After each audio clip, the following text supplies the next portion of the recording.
help me figure this out. Yeah, it's great to have that outside perspective. However you have it. There's lots of ways to get people to look from the outside, but I don't see my own blind spots, right? I don't see them in my business, and you probably don't see them in yours. So having somebody somehow who has a perspective that's different, maybe that brings more of a CEO level perspective to your business, yeah, it's great. You know, when you bought your kid their first car, did you buy them the cheapest, worst car they could? Now, they might have bought their own version of the cheapest, worst car, but you and your wife were probably freaking out. But it's the same thing when you give your kid a car. You want it to be safe. You want it to have airbags, good brakes, solid steering, decent gas mileage. Same thing with the business. You don't want to give your kid a broken jalopy, dangerous wreck of a vehicle, and they don't want to take it.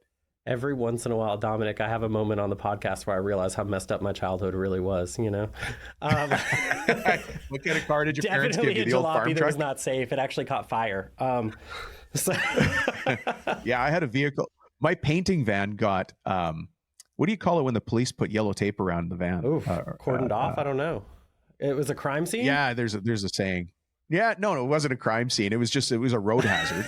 And I got pulled over for something. And the cop started reading from this special section. He's like, this vehicle is now, It got impounded. Anyways, so they put yellow tape.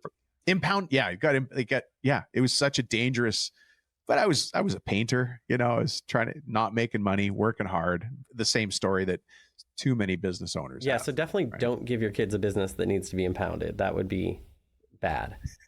And then I guess as we kind of come to the end of our time, but I think it's relevant. As I said, a lot of our listeners, I think, want to pass their business on, but maybe that's not true for everyone. Right.